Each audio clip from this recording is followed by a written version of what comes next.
আসসালামু আলাইকুম শিক্ষার্থী বন্ধুরা, টেকনিক ইজি এডুকেশনে তোমাদের সবাইকে স্বাগত জানাচ্ছি। আমি মোহাম্মদ উজ্জ্বল। খেয়াল করে দেখো, আজকের এই ক্লাসে আমরা সমাধান করার চেষ্টা করব আমাদের ইজি অ্যাকাউন্টিং বইয়ের রোড টু মিশন 100 সাজেশনের 10ম অধ্যায় আর্থিক বিবরণী নামে যে অধ্যায়টি রয়েছে সেই অধ্যায়ের 23 নম্বর সৃজনশীল প্রশ্নটি। আমাদের 23 নম্বর সৃজনশীল প্রশ্নে কি বলা হয়েছে দেখো, আমাদের বলা আছে হচ্ছে চলতি সম্পদ দুইটা প্রতিষ্ঠানের হিসাব দেওয়া আছে, একটা হচ্ছে রহমান ব্রাদার্স আর একটা হচ্ছে খন্দকার ব্রাদার্স। চলতি সম্পত্তি দেওয়া আছে দুইটা প্রতিষ্ঠানের, আমার এখানে দুইটা প্রতিষ্ঠানের চলতি দায় দেওয়া রয়েছে, আমাদের দুইটা প্রতিষ্ঠানের মজুদ পণ্য দেওয়া আছে, দুইটা প্রতিষ্ঠানের মুনাফা দেওয়া আছে, মোট মুনাফা, তারপরে নিট মুনাফা দেওয়া আছে, এরপরে আমার দুইটা প্রতিষ্ঠানের কি দেওয়া আছে, বিক্রয়ের পরিমাণ দেওয়া আছে। আচ্ছা, এরপরে আমরা একটু ক নাম্বার প্রশ্ন যদি দেখি, ক নাম্বার প্রশ্নে বলা আছে রহমান ব্রাদার্সের নিট মুনাফার হার নির্ণয় করো। রহমান ব্রাদার্সের নিট মুনাফার হার নির্ণয় করো। কি বের করতে বলছে ভাইয়া? রহমান ব্রাদার্সের নিট মুনাফার হার নির্ণয় করো। তাহলে আমরা নিট মুনাফার হার এটা সূত্র কিন্তু জানি। সূত্র কি? নিট মুনাফা ডিভাইডেড বাই নিট বিক্রয়। তাহলে রহমান ব্রাদার্স, এই যে রহমান ব্রাদার্স, রহমান ব্রাদার্সের নিট মুনাফা কত? রহমান ব্রাদার্সের নিট মুনাফা হচ্ছে 80,000 টাকা। আচ্ছা, এরপরে নিট বিক্রয় কত? নিট বিক্রয় হচ্ছে আমার এখানে কত টাকা? 10 লক্ষ টাকা, তাই না? তাহলে আমি কি করবো ভাইয়া? 80,000 ডিভাইড বাই 10 লক্ষ টাকা। 80,000 টাকাকে আমি 10 লক্ষ দিয়ে ভাগ করে দিব, তাহলে আমার এখানে চলে আসে উত্তর, সেটা হচ্ছে কি 8%। তাহলে রহমান ব্রাদার্সের নিট মুনাফার হার কত পার্সেন্ট ভাইয়া? 8%, তাই না? তাহলে দেখো, ক নম্বর প্রশ্নটা কিন্তু আমরা খুব সুন্দর করে ফেলতে পারলাম।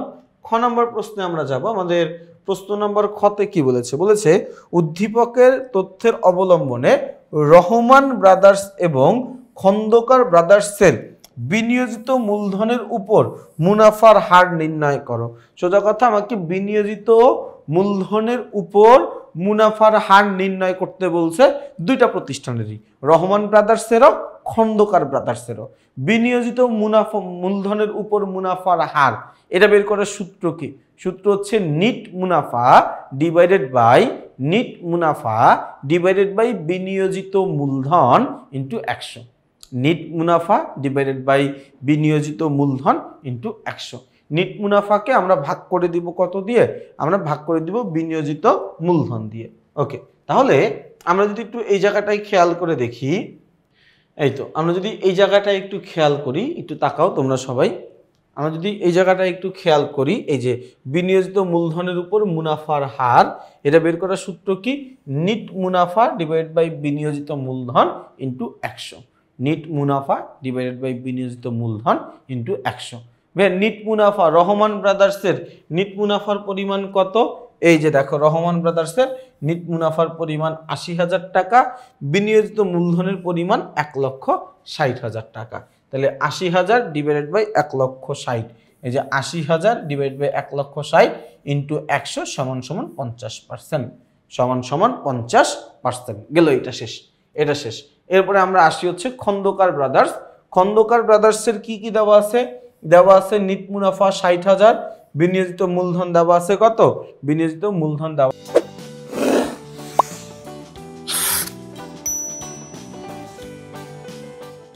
আছে হচ্ছে আমার 1,80,000 টাকা। তাহলে আমরা এখানেও লিখি ভাইয়া, এই যে দেখো খন্দকার ব্রাদার্সের 60,000 আর 1,80,000 গুণ 100 সমান সমান আমার আসবে কত? 33.33%।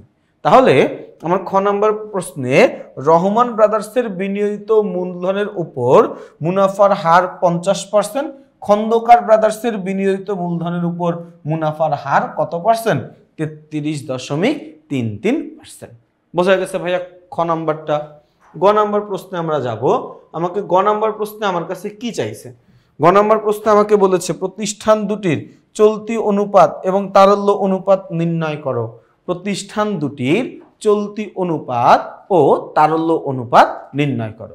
ভাইয়া, চলতি অনুপাত ও তারল্য অনুপাতের আমরা একটা সূত্র জানি, তাই না? সূত্রটা কি জানি? সূত্রটা হচ্ছে চলতি অনুপাতের সূত্র হচ্ছে চলতি সম্পদ ডিভাইডেড বাই চলতি দায়। তাহলে আমরা আগে চলতি সম্পত্তি চলতি অনুপাত বের করি। আমাদের রহমান ব্রাদার্সের চলতি সম্পদ দেওয়া আছে কত? 90,000 টাকা। চলতি দায় দেওয়া আছে কত 50,000 টাকা, চলতি সম্পদ ডিভাইড বাই চলতি দায়, তাই না? আচ্ছা, চলতি সম্পদ ডিভাইড বাই চলতি দায়।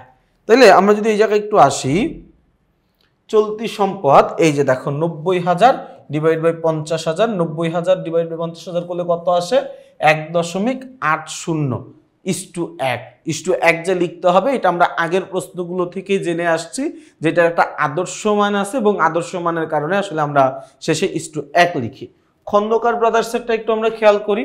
খন্দকার ব্রাদার্সের আমার চলতি সম্পদ আছে হচ্ছে 1 লক্ষ, চলতি দায় আছে হচ্ছে কত আমার 60,000 টাকা, 1 লক্ষ আর 60,000 টাকা। তাহলে আমরা এখানে আসি, খন্দকার ব্রাদার্সে চলতি সম্পদ 1 লক্ষ, চলতি দায় 60,000, তাহলে 1 লক্ষ ডিভাইড বাই 60,000 করলে কত আসে 1.67:1, 1.67:1। তাহলে আমরা চলতি অনুপাতটা বুঝলাম। এরপর আমরা আসি তারল্য অনুপাত। তারল্য অনুপাত বের করার সূত্র কি? তারল্য অনুপাত বের করার সূত্র হচ্ছে চলতি সম্পদ মাইনাস মজুদ পণ্য মাইনাস করতে হবে কি আমার অগ্রিম ব্যয়ের পরিমাণ। কি বাদ দিতে হবে? অগ্রিম ব্যয়ের পরিমাণ বাদ দিতে হবে। আমার এই প্রশ্নে কোনো অগ্রিম ব্যয় নাই, আমার এই প্রশ্নে আছে কি চলতি আছে, মজুদ পণ্য আছে। একটা মজুদ পণ্য হচ্ছে 10,000 আর একটা মজুদ পণ্য হচ্ছে 12,000। তাহলে আমরা এখানে কি করবো ভাইয়া, এই যে চলতি সম্পত্তি থেকে 12,000 10,000 টাকা বাদ দিলাম, তাহলে কত 80,000 ডিভাইড বাই 50,000 করলে কত আসে 1.67। 1 লক্ষ টাকা থেকে 12,000 টাকা মজুদ পণ্য বাদ দিব, থাকবে 88,000।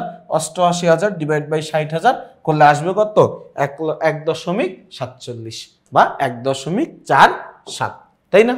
তাহলে দেখো আমরা খুব সহজে এই অনুপাত বিশ্লেষণের অঙ্কগুলো করতে পারতেছি। আই থিঙ্ক তোমরাও এই অঙ্কগুলো করে অনেক মজা পাচ্ছ, তার কারণ এই অঙ্ক তোমার পরীক্ষায় যদি আসে 5 মিনিটও সময় লাগবে না তোমার আসলে এই অঙ্কগুলো উত্তর করার জন্য। এবং এই অঙ্কগুলো এইরকমই, এই অঙ্কগুলো এরকম সহজ সুন্দরভাবে পরীক্ষায় আসে। এজন্য তোমাদেরকে বলবো, তোমরা যদি একটু সূত্রটা মুখস্থ করে ফেলতে পারো, 4টা সূত্র মুখস্থ করতে হবে, চলতি অনুপাত, তারল্য অনুপাত, তারপরে হচ্ছে আমার নিট মুনাফা অনুপাত, আর হচ্ছে বিনিয়োজিত মূলধনের উপরে আয় অনুপাত। এই 4টা সূত্র মুখস্থ করতে পারলে এই অধ্যায়ের এই টপিকের যে প্রশ্নগুলো আছে এই প্রশ্নগুলো তোমরা সবাই খুব সুন্দরভাবেই কিন্তু উত্তর করতে পারবা।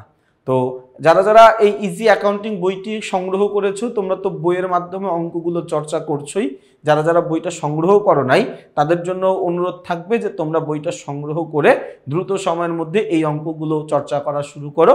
এই অঙ্কগুলো তুমি যত বেশি করবে তোমার জন্য কিন্তু তত বেশি ভালো হবে, তুমি কিন্তু তত বেশি শিখতে পারবে। তো সবাই ভালো থাকবা, সুস্থ থাকবা, আমার জন্য বেশি বেশি করে দোয়া করবা। আসসালামু আলাইকুম।